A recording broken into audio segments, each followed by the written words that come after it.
여러분, 은혜로 산다는 것, 그것은 하나님이 우리를 봐주시는 은혜로 산다는 의미인 줄로 믿습니다. 우리 옆 뒤자분 인사하시면서 저도 좀 봐주세요. 그렇게 한번 좀 인사하십시다. 저도 좀 봐주세요. 네. 우리는 하나님께서 봐주시는 은혜로 이렇게 살고 있어요. 오늘 이 말씀 선포되는 이 시간에도 하나님께서 우리를 봐주시는 은혜로 하나님 주시는 귀한 마음을 우리 가운데 공급해 주시기를 원합니다. 오늘 우리가 읽은 비유 말씀인데요. 이 안에 보면 우리 모든 인생들이 현재 어떤 상황 가운데서 살고 있는지 그것에 관해서 이야기하고 있는 대목이 나와요. 23절 첫 절에 보면 이렇게 말씀이 시작되죠. 그러므로 천국은 그 종들과 결산하려 하던 어떤 임금과 같으니 이랬어요. 이 말씀을 가만히 살펴보면요, 이것이 조금 이게 문맥상 맞나? 이런 생각이 들 수 있습니다. 왜냐하면 천국은 마치 이렇게 하면 그 다음에 천국은 마치 어떠어떠한 것과 비슷하게 생겼다, 혹은 어디어디이다, 혹은 천국은 마치 이렇게 행복하고 아름답고 이런 것이 있고 없고 이런 얘기가 나올 것 같은데, 오늘 말씀 가운데 보면 천국은 마치 그래놓고 주어는 천국이잖아요. 그러면 수로는 뭡니까? 어떤 임금과 같다는 거예요. 천국은 어떤 임금과 같다. 그 얘기가 지금 이 비유가 하려고 하는 이야기예요. 근데 그 어떤 임금과 같은데 그 임금이 어떤 임금이냐면 바로 말할 수 없는 빚을 진 종들의 그 빚을 탕감해준 임금입니다. 말하자면요, 오늘 이 말씀 속에서 우리에게 주시려고 하는 핵심은 뭐냐면 천국의 핵심은 어떤 임금이 가지고 있는 태도에 있다라는 거예요. 그게 그 천국 한복판에서 동력이 되고 이유가 돼서 천국을 천국되게 만드는 중요한 핵심이라는 거죠. 오늘 그것이 이 비유 안에 들어 있습니다. 그 임금이 어떤 임금이냐면 그 종들이 절대로 갚을 수 없는 빚, 말도 안 되는 양의 빚을 탕감해준 임금이라고 했어요. 그 빚이 얼마나 어마어마했는지요, 1만 달란트라는 표현을 썼습니다. 여러분, 이 달란트라는 표현은요, 은과 금을 재는 단위인데요, 로마의 중량 단위를 기초로 해서 환산해 보면 금 1달란트, 1만 달란트가 아니라 1달란트는 금 20.4kg짜리 금덩이입니다. 20kg짜리 금덩이 하나의 가치가 1달란트예요. 여러분 상상이 잘 안 되죠? 난 1kg짜리도 만져본 적이 없는데 여러분, 제가 그래가지고 골드바를 제가 한번 검색해 봤어요. 골드바 중에는 어떤 게 제일 큰 건가 하고 제가 이렇게 검색해 보니까 20kg짜리는 안 나오고 12kg짜리 골드바가 나오더라고요. 근데 12kg짜리가 어느 정도 되냐면요, 제 여기 팔꿈치에서 팔목 정도 굵기도 제 팔 굵기 정도 되는 거예요. 이 정도가 12kg짜리 골드바입니다. 근데 이제 20kg, 20.4kg짜리 그 금덩이가 1달란트라는 거예요. 그런데 이 종이 얼만큼 빚을 졌다고요? 1만 달란트. 1만 달란트. 이만한 골드바를 1만 개를 쌓아놓은 것만큼 빚을 졌다는 거죠. 이 안에 이 골드바를 한번 여기다가 쌓아온다 그러면 어느 찰까요? 1만 개를 쌓는다 그러면 꽉 찰까요? half 3분의 2 이상 찰까요? 1만 개라는 이 수치는요, 사람 개인이 가지고 있는 재산으로는요, 도저히 갚을 수 없는, 방법이 없는, 도저히 그것을 페이백할 수 없는 양을 의미하는 거죠. 그런데요, 결국 이 1만 달란트를 탕감받은 사람이 이 비유 속에서 결국은 지칭하는 사람이 누구라는 거예요? 바로 우리들이라는 겁니다. 죽었다 깨어나도 갚을 수 없는 죄의 빚을 탕감받은 우리는 이미 하나님이 결산하시려고 마음먹던 날, 여러분, 이 임금이 종들과 결산하려고 마음먹었다 그랬어요. 그리고 나서 보니까 어느 종이 1만 달란트의 빚을 진 거예요. 근데 자기는 자유인도 아니야. 누구에게 속한 종이에요. 그 종이 어떻게 1만 달란트를 스스로 벌어가지고 그걸 갚을 수 있겠어요? 말이 안 되는 숫자죠. 여러분, 결산하려고 이미 모였을 때 그 종의 운명은 거기서 결정된 거예요. 거기서 생명을 내놓든지, 거기서 살든지 죽든지, 누구의 종이 되든지 팔려가든지, 거기서 다 결정되는 거예요. 그 결산하는 날에. 그런데 사실은 결산하는 날이 아직 우리에게 오지 않은 것 같지만, 사실은 우리가 죄인이 되었을 때 이미 우리는 만왕의 왕 되신 온 우주의 임금이신 하나님 앞에서 결산하는 날을 모두 맞은 사람들입니다. 그런데 거기서 우리는 죽지 않고, 거기서 우리는 그걸 다 갚으라는 엄청난 이 압박을 받지 않고, 거의 그것은 협박과 같죠. 그런데 그런 협박이 우리에게 오지 않고 우리의 그 죄를 탕감해 주셨다는 말입니다.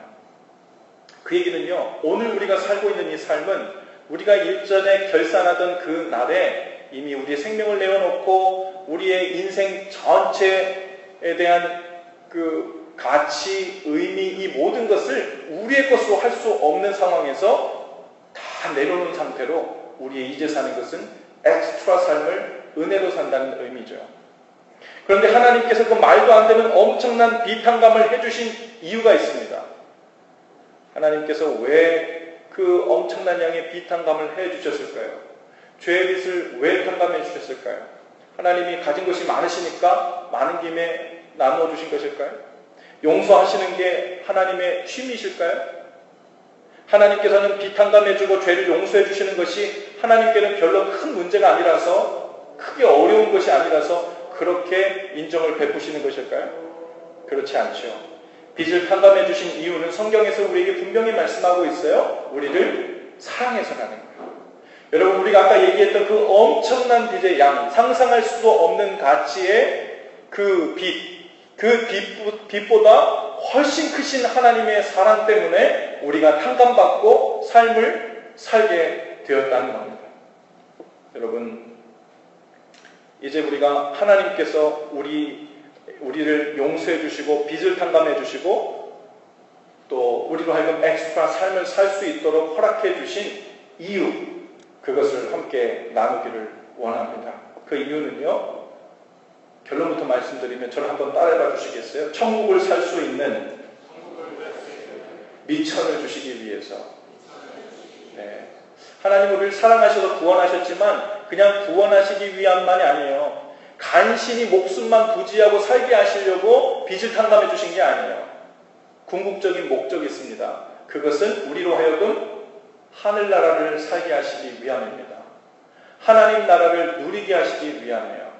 하나님의 통치 가운데 들어서서 그 자유함과 넉넉함과 풍요함을 누리게 하시기 위해서, 즉 이 천국을 살게 하시려고 우리를 구원하신 거예요. 근데 그 천국을 살려면 그냥 사라지는 게 아니에요. 생명만 구원해 놨다고 사라지는 게 아니에요. 이제는 우리를 구원해 놓으신 다음에 빚을 모두 탕감해 주신 다음에 우리에게 주신 것이 무엇이냐면 그 천국을 살아갈 수 있는 미천을 주셨어요. 그 미천이 무엇이냐면 바로 은혜입니다. 은혜. 언뜻 생각하면 하나님이 우리의 모든 죄의 빚을 탕감해 주셨으니까 이제 나는 홀가분해. 이제 영으로 돌아섰어. 이제 영으로부터 뭘 시작해야 된다고 생각하거든요. 지금부터 돈도 벌고 지금부터 내 그 살림도 장만하고 지금부터 내 살궁리도 하고 그렇게 해서 노력하고 애쓰고 쌓고 벌어들이고 장만하는 것을 가지고 이제 내 인생을 꾸려갈 일만 남았구나. 마이너스로 한도 끝도 없이 내려가던 우리를 빚을 탕감해 주셔서 0까지 올려놓으셨으니까 그 다음부터는 우리가 힘써서 살아가면 되는구나 라고 생각하면 엄청난 착각인 거예요. 하나님은 우리의 빚을 탕감해 주시면서 눈에 보이지 않지만 우리에게 이미 천국을 살아갈 수 있는 엄청난 미천을 허락해 주셨어요.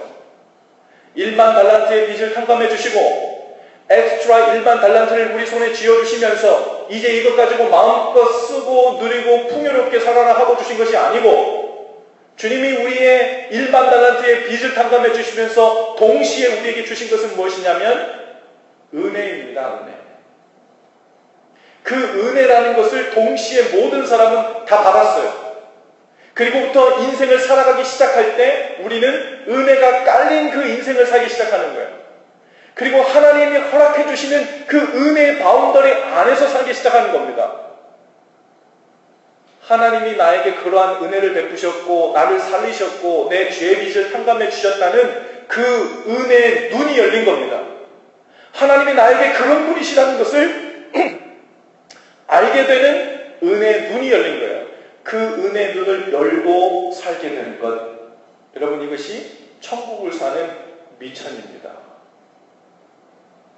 하나님께서 나에게 어떤 은혜를 베푸셨는지 그것을 잊고 눈을 감으면요, 우리는 여기서 우리 힘으로 아둥바둥 하나님 복을 주세요, 열심히 잘 살아갈, 넉넉하게 살아갈, 이 선물도 주고 저 은사도 주시고 하지만 우리는 그것 가지고 천국을 사는 게 아니에요. 그것 가지고 풍성하게 사는 게 아니에요. 하나님이 주시는 은혜를 누리며 사는 것, 여러분, 그것이 천국을 사는 것입니다. 여러분, 첫 번째로 우리가 하나님의 은혜를 기억한다는 건 뭐냐면 하나님께서 말도 안 되는 은혜를 주시고 말도 안 되게 봐주시는 은혜로 살고 있구나 라는 그 사실을 지각하고 그 사실에 눈이 떠진 겁니다. 여러분, 그 사실에서 눈이 떠진 상태로 살게 되는 것, 이것이 천국의 해프예요. 정확히 이것을 뭐 해프다, 뭐 50%다 이렇게 나눌 수 없지만 말하자면 천국 전체에서 영향력이 절반 정도라고 우리가 볼 수도 있을 것 같아요. 모든 사람이 다 그런 건 아니지만요, 삶의 모든 것을 다 잃어버렸다가 다시 얻은 사람들의 공통점 중에 하나는요, 그들이 은혜가 뭔지를, 선물이 뭔지를, 인생의 가치가 뭔지를 깨닫기 시작한다는 거예요.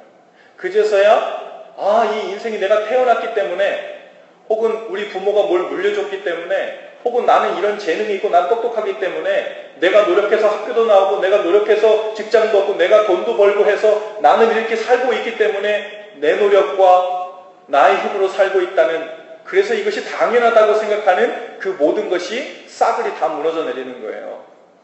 그리고 본래 이것이 나의 노력이 아니라 하나님께서 공급하시는 은혜의 자락이 아니었으면 그 바탕 위에서 한 자락도 세울 수 없는 것이었음을 깨닫는 겁니다.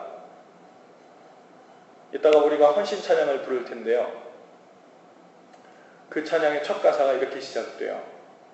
은혜 아니면 살아갈 수가 없네, 호흡마저도 주의 것이니, 이렇게 되거든요. 우리에게 호흡을 주신 것조차도 주님의 것입니다. 그 호흡 주신 것이 주님이시라는 것, 하나님을 향해 내 빚을 탕감해 주시고 호흡을 넣어 주신 분이 하나님이시라는 그 사실에 눈이 떠진 상태에서 사는 건 천국을 살기 시작하는 거예요. 여러분, 사업을 하다가 부도가 나서 완전 빚더미에 올라서 자살 충동을 느껴서 살던 사람이 그 빚만 해결되어도요, 숨이 쉬어지는 거예요. 천국 같은 거예요. 라면만 끓여 먹고 살아도 은혜의 눈이 열려서 감사의 감사가 반복됩니다. 불치병으로 곧 죽는다고 사형 선고를 받은 사람이 기적 같은 은혜로 병이 낫고 건강한 몸을 입게 되었을 때 그 엑스트라 삶, 이 삶이 당연한 것이 아니라 선물이고 은혜라는 그것을 알아보는 눈이 열립니다. 애들이 공부 좀 못해도 가진 것이 많지 않아도 부모와 자녀들이 함께 식탁에 앉아 식사하고 주님의 이름을 부르고 주님을 아버지라 부르면서 함께 가정을 꾸릴 수 있는 것만으로도 얼마나 큰 은혜인지 눈물 나도록 감사한 인생이라고 고백하게 되죠. 은혜의 눈이 열린 거예요. 이것이 인생의 제대로 된 출발입니다. 이 은혜의 길 위에 서 있지 않는, 이 은혜의 길 위에 서 있는 것을 알지 못하는 상태에서는 세상에서 아무리 많은 것을 가지고, 아무리 높은 지위에 올라도, 아무리 영향력 있는 사람이 되어도 천국을 사는 것과는 관계없는 사람이 됩니다. 두 번째로요.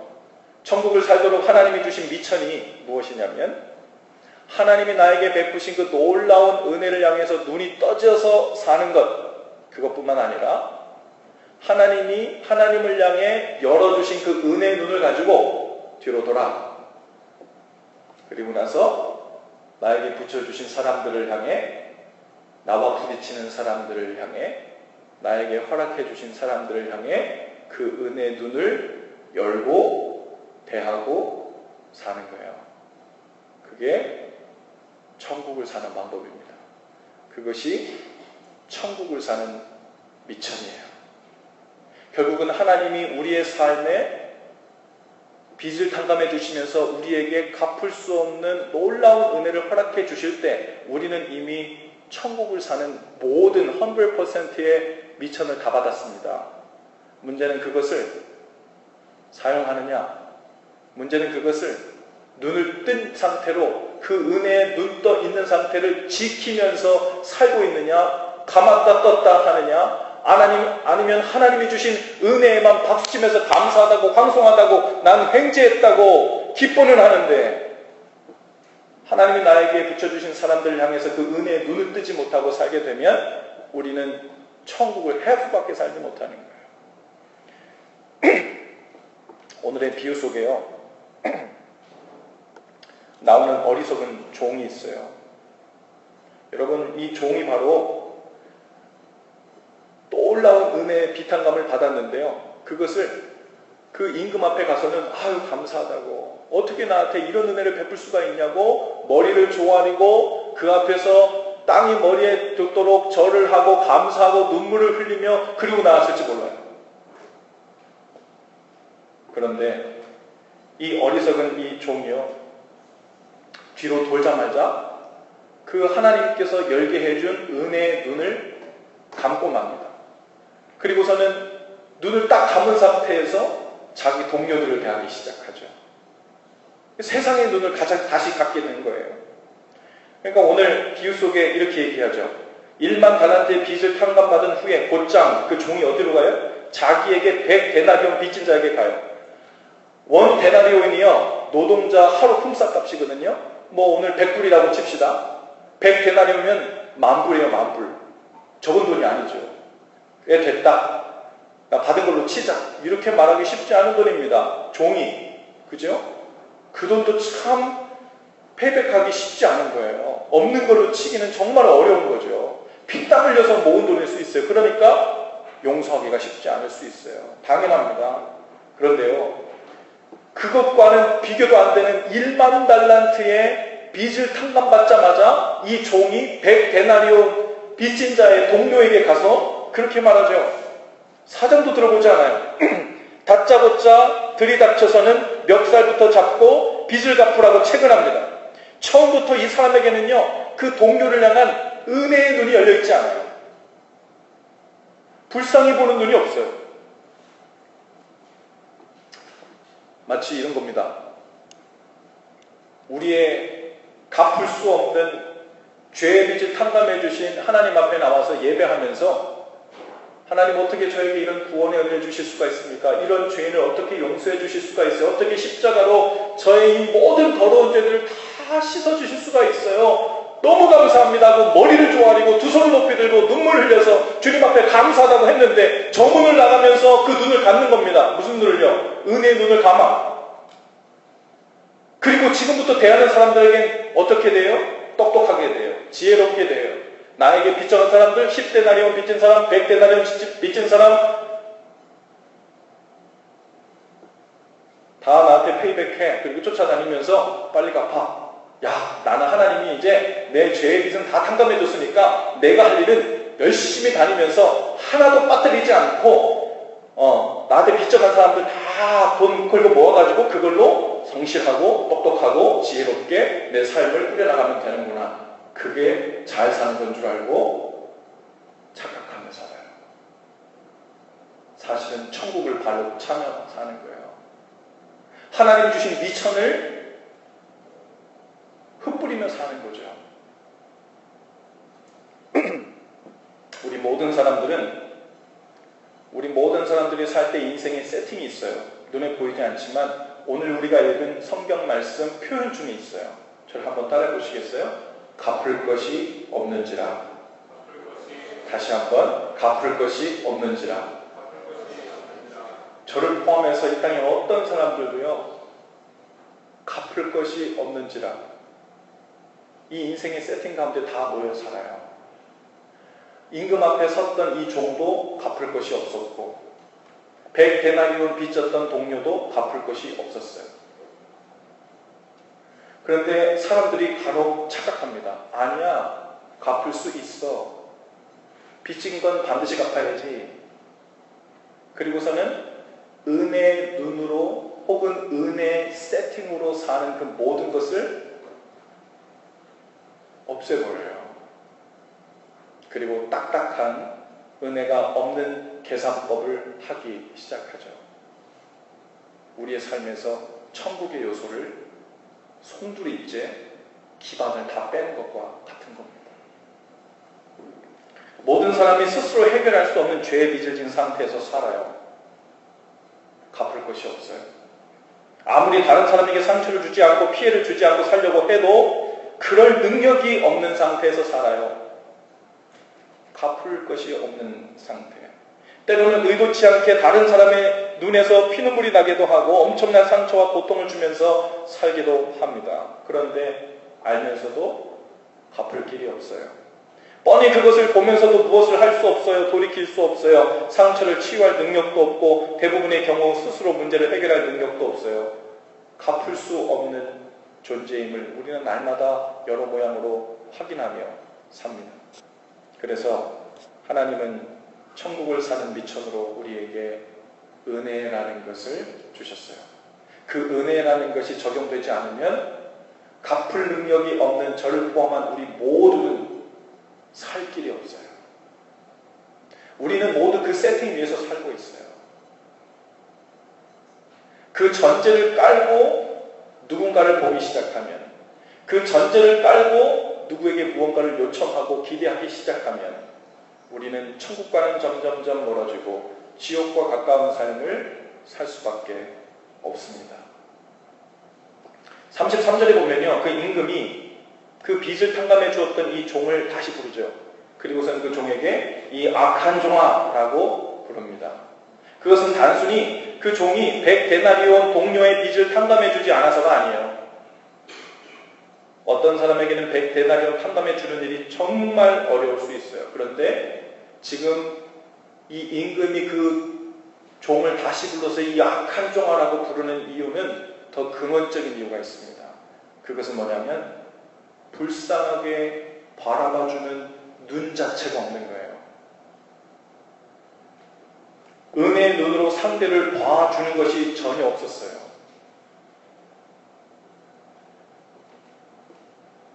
100데나리온 중에 내가 50데나리온은 내가 탕감해 줄게. 있는 힘을 다해서. 하지만 50데나리온 어떻게 좀 해보면 안 되겠니? 협상도 없고 니고시에이트도 없고 설득도 없고 사정을 들어보는 것도 없어요. 다짜고짜 가자마자 멱살 잡고 내 돈 내놓으라고 막 이러는 거예요. 33절에 그래서 임금이 뭐라고 하냐면 내가 너를 불쌍히 여긴 것 같이 너도 내 동료를 불쌍히 여김이 마땅치 아니하냐. 여러분, 우리는 모두 불쌍히 여기고 불쌍히 여김을 받아야 되는 스테레스에 살고 있습니다. 그렇지 않은 사람 아무도 없어요.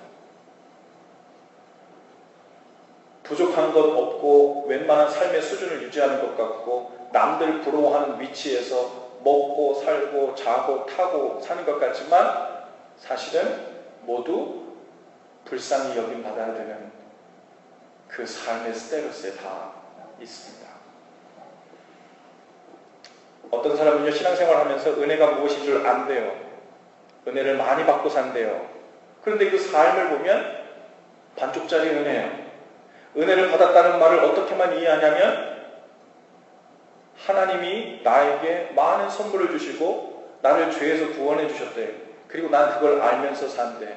그게 은혜 받았대요. 맞아요. 그런데 그건 half예요, half. 은혜 받은 자의 눈을 가지고 사는 것은 하나님을 향해 아, 내가 이제 은혜로 사는 거구나. 선물로 주어진 인생을 사는 거구나. 그 눈이 뜨여진 그 눈으로 뒤돌아서서 이제 네 동료들을 바라보라. 이 동료들 안에는 많은 사람들이 있겠죠. 가족들도 있겠고 친구들도 있겠고 회사, 직장 동료들, 상사들, 내가 미워하는 그 누군가가 될 수도 있어요. 나에게 마음에 빚을 진 사람들, 때로는 상처에 빚을 진 사람들이에요. 때로는 재정적인 빚을 진 사람들 수도 있어요. 거길 바라보라는 거예요. 그리고 우리가 할 일은요, 제가 여러분에게 그게 얼마가 됐든 다 탕감해 주세요. 없던 걸로 하세요. 이 얘기를 하는 게 아니에요. 불쌍히 여기는 눈, 우리가 불쌍히 여김을 받은 것처럼, 우리가 은혜를 받는 것처럼 은혜의 눈으로 바라봐주는 눈, 진지하게 그 눈으로 바라보고 하나님 이 다음엔 어떻게 할까요? 이것을 묻는 프로세스 가운데 들어가지 않으면 만왕의 왕 되신 온 우주의 임금께서 불러다가 뭐라 그러신대요? 다시 소환하시는, 너 뒤로 돌아, 일로 와봐. 이 악한 종아, 계산이 아직 끝난 게 아니에요.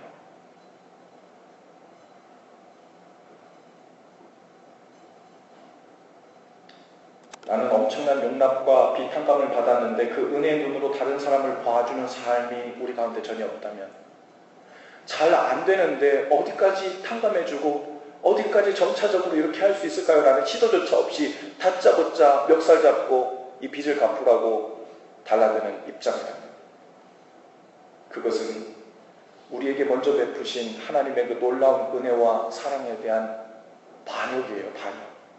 이건 옵션의 문제가 아니에요.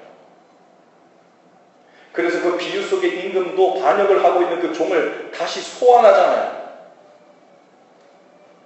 은혜를 입은 자로서 그 은혜의 눈을 지키며 살고 있지 않은 죄, 그것을 임금이 다시 묻는 거예요. 제가 즐겨보는 TV 프로그램 중에 최불암 씨가 진행하는 한국인의 밥상이라는 게 있어요. 여러분도 좋아하시는 분 있습니까? 네, 손 들면 안 될 것 같은 분 얘기예요. 한국인의 밥상이 제가 제일 아쉬운 건 일주일에 한 번밖에 안 한다는 거예요. 제가 거기 그 프로그램을 좋아하는 거는 맛있는 것도 많이 나오지만, 산촌, 어촌, 섬 다니면서 맛있는 음식도 많이 나오지만, 그것과 더불어서 거기에는 스토리가 있어요. 인생을 깊이 생각하고 인생이 무엇인가, 사는 것이 무엇인가를 깊이 생각하면서 어느 가정 혹은 가족 혹은 한 사람의 개인의 인생을 어렸을 때부터 어떻게 살아왔는지에 대한 이야기를 음식과 더불어서 쭉 풀어나가거든요. 때로는 그것이 그 인생을 이해하는데 너무나 도움이 되고 적절해서 그 멘트를 듣다가 눈시를 붉힐 때도 아주 많습니다. 제가 이 한국인의 밥상, 이거는 거의 빼놓지 않고 일주일에 한 번씩 꼭 보는데요. 얼마 전에 한 프로그램에 섬마을에 사는 어느 가족이 나왔어요. 그 집에 이제 최불암 씨가 찾아갑니다. 그리고 그 집에는 노 부모가 살고 있고 딸이 셋이 있는데 그 셋이 이제 다 장성해서 결혼을 했어요. 다 외지에 나가 살죠. 그런데 이제 한국인의 밥상이 이걸 촬영한다 그래서 온 가족이 다 모인 거예요. 그리고 이제 음식을 하는 겁니다. 근데 이제 그 음식을 하려고 이제 손이 자글자글하게 이제 주름이 잡힌 그 어머니가 와서 음식을 하면서, 그리고 딸들 또 손자 손녀들 사위들 등록도 시켜주고 막 이런 걸 먹이면서 이런 이야기를 해요. 섬에 사니까 교육을 할 수가 없어서 이 딸 셋을 유학을 보냅니다. 말하자면 저 서울로. 그런데 애들이 어린데 돌봐줄 사람이 없어요. 부모가 여기서 고기 잡고 해야 돼가지고 가서 돌봐줄 수도 없어. 그래서 당시에 고등학생이었던 큰딸이, 자기도 고등학생인데 큰딸이 자취를 하면서요, 동생 둘 도시락을 다 싸가지고 학교를 다 보낸 거예요. 그래서 자기도 공부하고 동생 둘도 그렇게 다 키우고, 고등학생 때부터 자취를 하면서. 근데 그 이야기를 다 끝내고 지금은 이제 다 장성해가지고 다들 중년이 되었죠, 결혼해서. 근데 이제 음식을 갖다 놓고 그 노모가 된 그 어머니가 옆에 큰 딸을 앉혀놓고 최문암 씨 옆에 있고 카메라 앞에 있는데 옛날 그 이야기를 하면서 그렇게 얘기해요. 큰딸 손을 잡고 눈물을 글썽이면서 말합니다. 큰딸이 정말 고생이 많았다. 우리 큰딸한테 늘 미안한 마음이 크다. 그 마음을 전해요. 그랬더니 이미 중년이 다 된 그 딸이 자기 딸도 있고 자기 아들도 있는데 그 엄마 손을 잡고 이렇게 말합니다. 나는 정말 고생이 아니라고 생각했어요. 여기서 고생하시는 엄마 아빠 일손을 그렇게라도 내가 조금 덜어드릴 수 있으니 감사하고 얼마나 다행한 일이라고 생각했는지 몰라. 정말로 당연히 그렇게 생각했어. 그러면서 엄마한테 그 얘기를 하는 거예요. 저는 그 음식 프로 보면서 많이 울어요. 네. 그 모습을 보니까요. 서로를 그 은혜의 눈으로 바라보며 살고 있는 거예요. 부모는 자기가 처한 그 상황에서 딸들에게 마땅히 해야 될 것을 하지 못하는 빚진 마음이 있어요. 갚을 길이 없어요. 그걸 그 딸들도 알아요.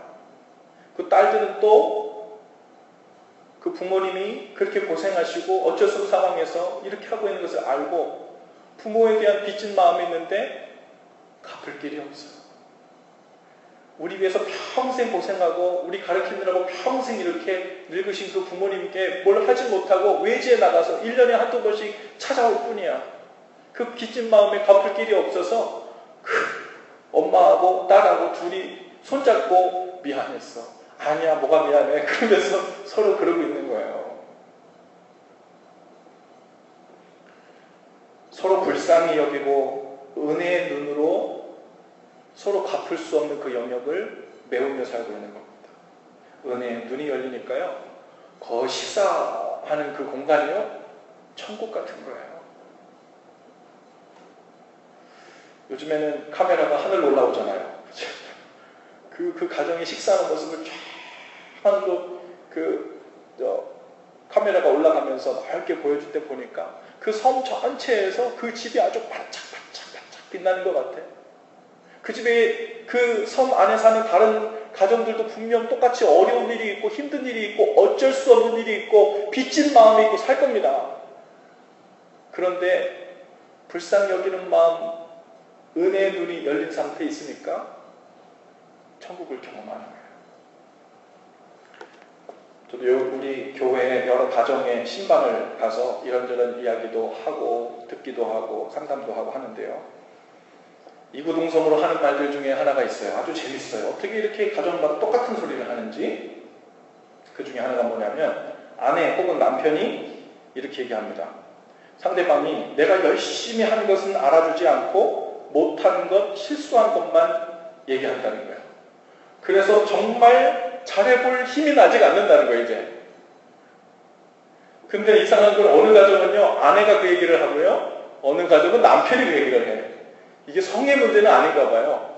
그러니까 그 역할들이 다 있는 것 같아요, 가정들마다.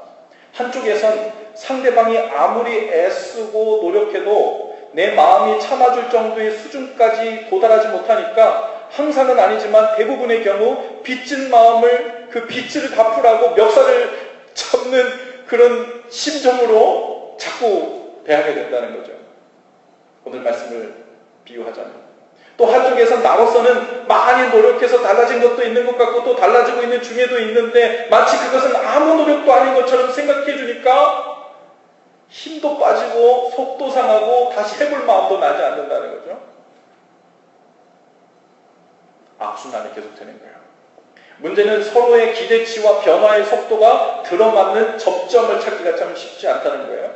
그래서 서로가 나름대로 죽을 노력은 하는데 계속 악순환이 이루어지는 겁니다. 노력은 해도 상황이 나아지는 것 같지는 않고 또 한쪽에는 소용없는 노력만 의미 없이 반복되는 것 같은 거예요. 그러다가 다들 이렇게 사는 거죠. 표정은 굳어지고 냉랭하게 되고 필요한 것들 애들 키우며 사는 거죠. 이렇게 되는 것 인생이라고 생각해요. 절대 그렇지 않아요. 거짓말이에요. 그렇게 사는 거 아니에요. 그렇다고 둘 중에 한 사람이 혹은 둘 모두 인격적으로 무흥한 사람으로 변하는 것도 불가능하잖아요. 하나님이 천국을 사는 미천을 우리에게 주셨어요. 한 가지 방법밖에 없어요. 서로를 향해 불쌍히 여기는 마음, 그 은혜의 눈을 이전보다 더 크게 뜨는 거예요. 그리고 여지를 더 만들어주는 거예요. 그리고 그 더 넓어진 여지만큼 여유가 생기고 고마움이 생기고 상대방이 애써주고 있다는 그 마음이 생길 때 예전에는 노력도 하지 않았던 나의 엑스트라 힘이 나서 조그마한 변화를 만들어내고 조그마한 노력을 만들어냅니다. 그러면 상대는 그건 놓칠라. 보고서는 잘했어. 고마워. 옛날에 그걸 한 번도 못했는데 이번에 그걸 해줘서 고마워 하고 또 얘기해요. 그러면 그 고마움과 격려가 꼬리에 꼬리를 묶고 상승작용을 하기 시작해요. 선순환을 만들기 시작합니다. 도저히 움직일 수 없고 변화시킬 수 없었던 거대한 산 같은 그것도 흔들리기 시작하고 뒤집어지기 시작하고 어느새 새롭게 위치를 잡기 시작하는 일이 가능해집니다.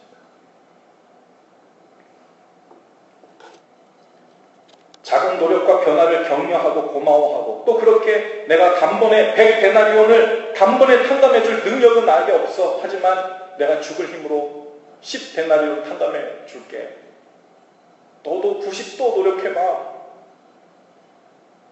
그래 내가 이번에 또 5데나리온 내가 또 탕감해 줄게. 또 한 발자국 또 가보자. 이 일은요 처음부터 멱살 잡고 나와서는 안 되는 일이에요. 언제 가능한 일이에요? 불쌍히 여기는 마음. 하나님이 나를 불쌍히 여기셨듯이 내가 뒤돌아서서 그 은혜의 눈을 가지고 불쌍히 여기는 마음이 여전히 떠져 있어야만 이 일이 가능해요. 작은 진보라도 앞으로 점점 나아가게 되죠. 마귀가 우리를 공격할 때 아주 교묘하게 공격해요. 아주 작은 일들을 가지고 지속적으로 낙심시키는 겁니다. 고만한 승리 가지고 누구 코에 붙이겠냐? 그런 미미한 변화 가지고 이 큰 문제를 어느 세월에 해결하겠냐? 그런 작은 변화를 가지고 사람은 변하지 않는다. 근본적인 문제는 해결될 수 없다. 이 거대한 어려운 상황이 변하는 것은 아니다라고 우리를 계속해서 부추깁니다. 그리고 상대를 향한 절망감과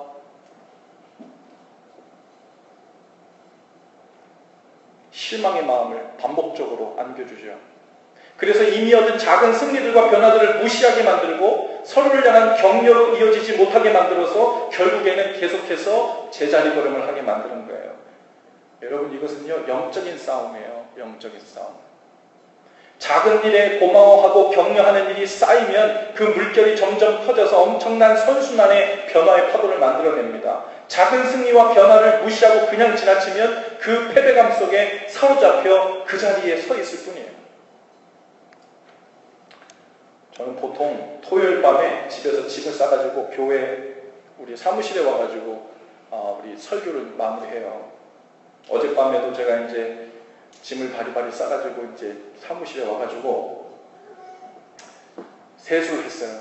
수건도 챙겨와서 화장실에서 세수도 하고 그리고 이제 책상 앞에 딱 앉아서 아내한테 인증샷을 한번 보내려고 나 이제 잘 왔고 나 이제 설교 준비 시작할래요. 그리고서는 셀카를 찍었습니다. 세수를 하고 나서 그리고서는 사진을 빛도 우리 아시잖아요. 우리 사무실 빛은 아주 형광등 빛으로 아주 쨍하고 밝잖아요. 잘 나와요 사진이. 그래서 그 앞에서 셀카를 딱 찍어가지고 아내한테 딱 보냈어요. 얼굴만 크게 찍어가지고. 최대한 웃어서 보내려고 활짝 웃어서 보냈어요. 근데 보낸 그 사진을 제가 다시 해서 제가 저를 보니까 옛날에는 잘 몰랐는데 그 활짝 웃을 때 제 이 눈 옆에가 주름이 얼마나 깊고 자글자글한지 몰라요. 그게 어제 처음 봤어.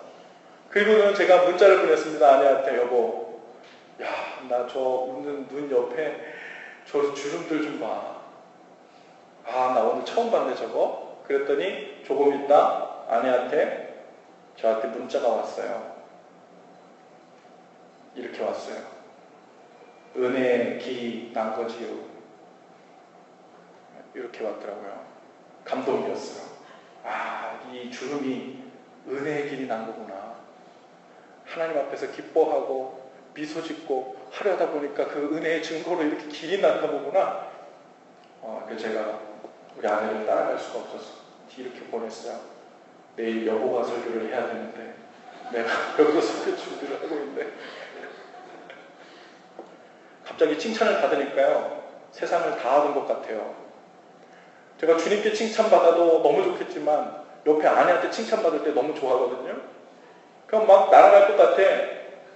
그래서 어제는 아주 그냥 에너지가 더 충천해가지고 설교 준비를 했어요.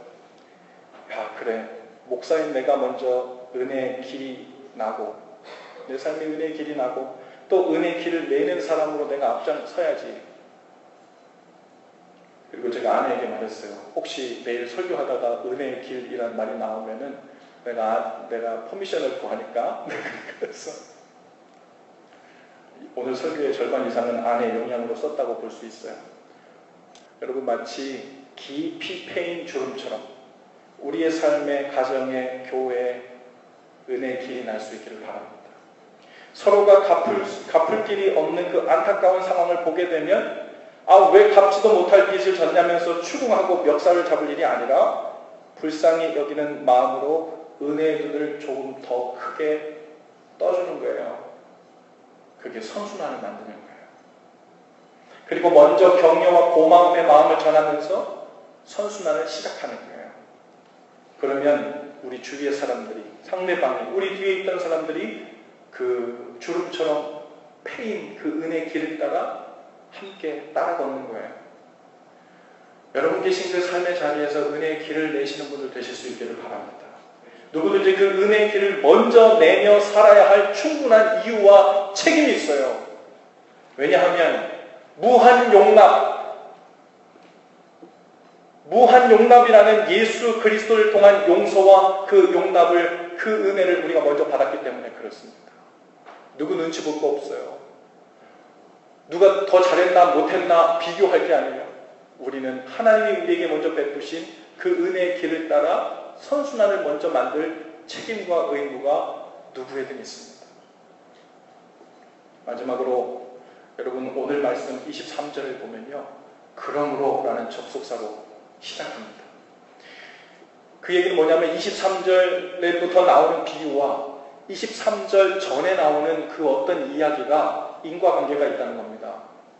23절 바로 위에 보면 21절, 22절 그 두 절 상단에 예수님과 베드로와의 대화가 나와요.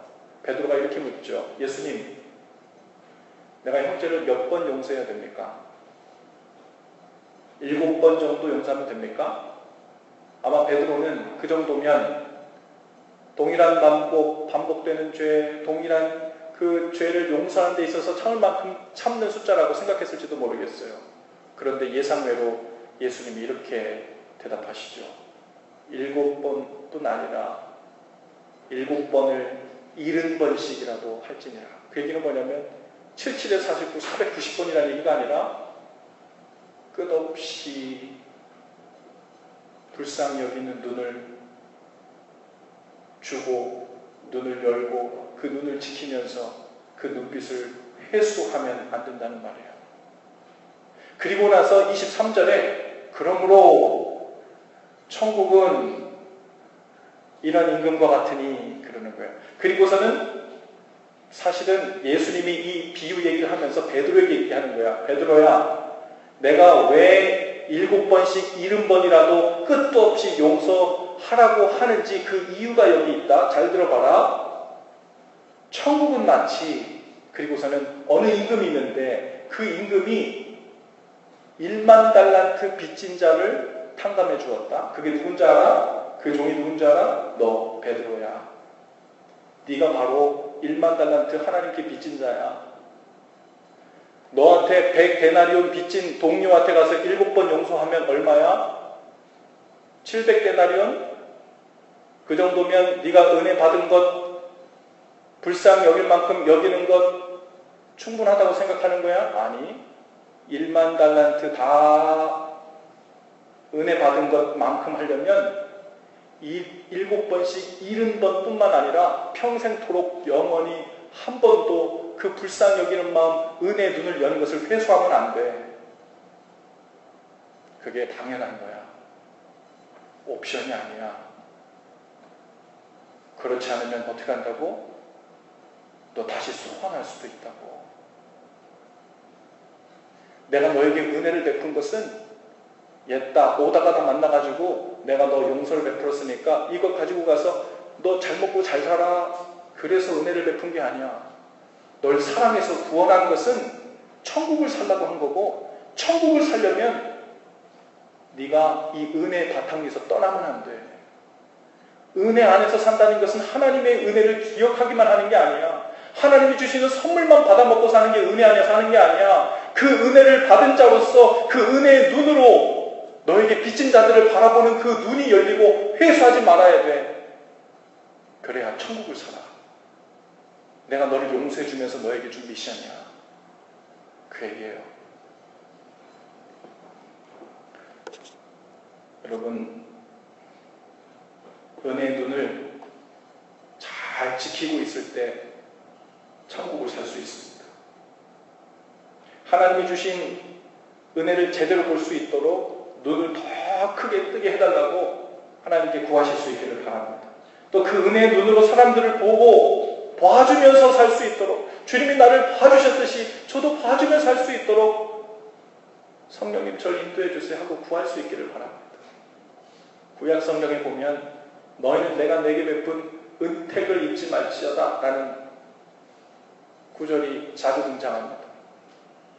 제가 한번 금요일에 도 얘기했는데요. 이 은택은요, 은혜, 은총이라는 그 영어 단어 grace와 달라요. 은택을 잊지 말라고 할 때 그 은택은 grace가 아니라 favor예요. favor. 이거는 좋게 봐주는 거예요. 어떤 의미에서는 편애에 가까워요. 내가 너를 좋게 봐주기로 결정했어. 내가 너를 계속 좋게 봐주고 있는 거, 그거 잊지 말라는 거예요. 여러분, 하나님이 우리를 좋게 봐주기로 결정한 것처럼 페이백 할 수 없는, 갚을 것이 없는 우리 동료들의, 우리 친구들의, 우리 가족들의, 나에게 빚진 사람들, 그들의 삶들도 주님이 나를 봐주셨듯이 그 은택, 페이버를 가지고 봐주는 삶, 그거 놓치지 말아야 돼요. 그래야 우리의 삶이 천국 안에 살게 됩니다. 우리 모두 자리에서 다 일어나십시다. 설교 노트 아래쪽에 있는 우리 헌신 기도를 다 같이 한 목소리로 함께 하고 찬송 한번 하십시다. 함께 기도하죠.